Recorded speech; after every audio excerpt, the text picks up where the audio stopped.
Hey, Fran Brunell here with Accelerated Manufacturing Brokers. This year, we are doing something totally awesome for Manufacturing Day 2017, and you can get involved too. I encourage you to watch this video to the end and give generously.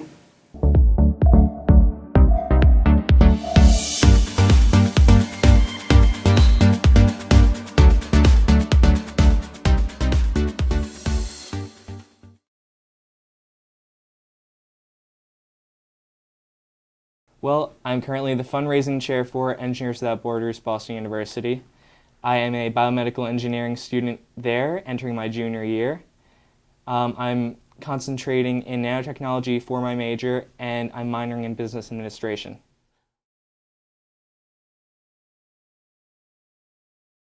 Well, Engineers Without Borders is a nonprofit organization, a 501c3 nonprofit. And what we do is we work overseas and domestically in order to create utilities that help individuals in impoverished areas, whether that be getting water for them, which is what our community is primarily focused on, whether that be providing electricity for them, whether that be building bridges or other things like that. So worldwide, we have 698 projects in total. 35 of those projects are domestic. Now, we have a total of 46 countries EWB is working in currently, and we have 16,810 members within our various chapters making a difference. So the projects take approximately 5 to 8 years. Currently, we're in our 7th year of the project, and we're working to bring water and sanitation systems to a community in Naluja, Zambia. Now, this community is extremely impoverished. They don't really know necessarily everything that we do in terms of boiling water and keeping things sanitary. Trying to bring our knowledge to them is something that we feel as basic human rights they deserve to have, with clean water, making sure that we reduce disease such as cholera and other things. So really making that transition from getting this community to accept what we know and really pushing for them to be sanitary and actually live healthy, that's what our goal is. And really, we're entering that 7th year, so we're looking to finish that relatively soon.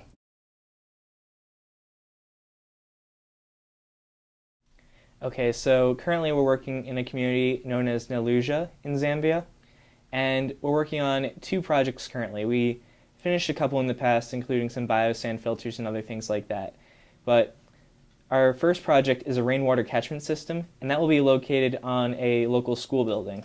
So they have a rainy season and a dry season within Zambia.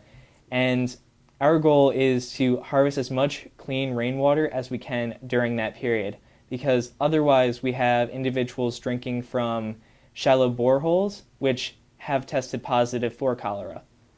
And the only other clean resource is a hand pump that's, I believe, 1 or 2 kilometers away from the local school, so it takes students out of the classroom as well, and that just results in time away from learning initiatives and other things that they'll be taught. Our other project is going to be placed by the local market, and we are building 2 VIP latrines.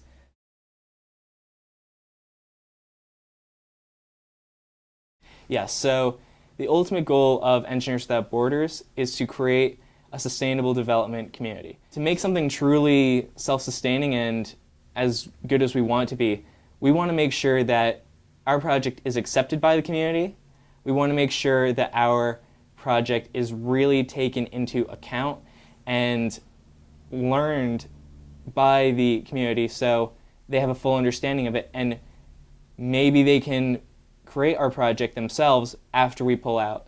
The common goal is to educate these people on how to be sanitary, but not only that, but to also have them learn our projects so that way they can repeat them and the generations to come can use them.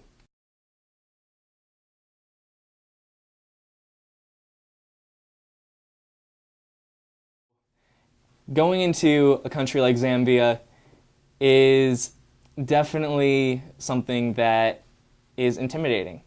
So first off, you have the locals who speak the native language Tonga. Another huge cultural difference is if we can't make our projects accepted by the whole community, they will not uptake it and we would be wasting our time. One example I can give you right now is actually our community does not believe in boiling water. They believe that it actually kills the nutrients in the water.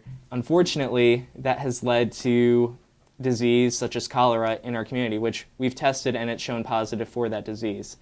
You're not going to create something that's going to last if they don't take that and accept it culturally.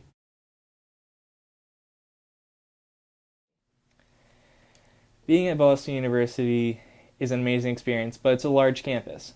One thing that I love particularly about Engineers Without Borders is that it's like a small knit family in a larger school that really everyone shares that common interest, that students can get together, say, I want to make a difference in the world, I want to make that change, I can see all these other individuals want to help make that change too. It's a great way to get that sense of community, but also realize that you're doing something so far beyond what simply is on the surface of it all, that you're really helping become better engineers, that you're really taking that next step in becoming an adult, whether that be working in the business world or whatnot, and really becoming the engineer that you want to be and making a societal impact. Engineers Without Borders gives you that prototyping experience as soon as you enter it.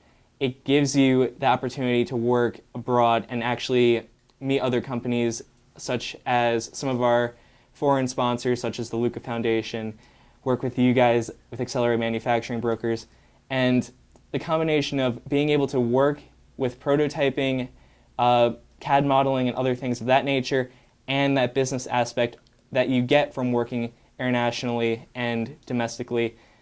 I feel the combination of those things really is going to set me apart when I go up to an interview and say, I've worked on this, this, and this. I have this experience with prototyping, I have this experience with all these other things, and not only that, I've applied it and seen it work overseas in a country where they don't have all these different resources. That's, I think, the thing that's going to set me apart in the future.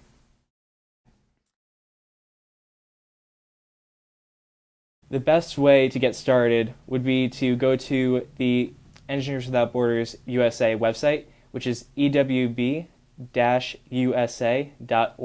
and from there they can find local chapters near them, and if they want they can email those chapters and seek those chapters out and ask if they need help, or they can enter onto our databases, and it becomes like a match program where if a chapter is looking, which many chapters actually are, then chapters can seek out the individual mentors that post whatever they necessarily have skills in or other things of that nature. So a volunteer can really commit their time however much they would like. So whether that's 5 hours a week to 15 hours a week. Now we have two types of mentors. We have traveling mentors, the ones that actually go overseas with our students or professional chapters need be, and actually help make the different projects in the communities that they're working in. And we have technical mentors. Now the technical and travel mentors both assist, helping with the design, helping with the CAD modeling, helping with the various things that help support those people overseas once they get there and really bring the project to life.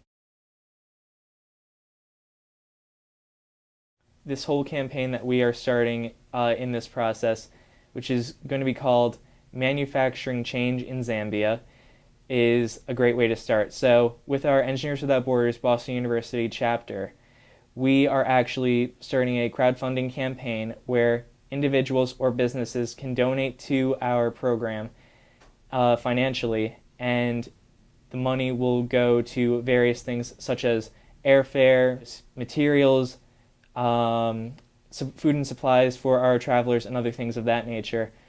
So really people can come in and support us financially if they don't have that commitment in time. And what's amazing is actually Boston University will match all external funds with a 2-to-1 match up to $5,000. So if we have individuals donating to us from outside companies, outside as individuals, then we can really make a difference. So our goal for our entire fundraising campaign is going to be $10,000. That will be running throughout the entire month of October, where Manufacturing Day is one of the days within October.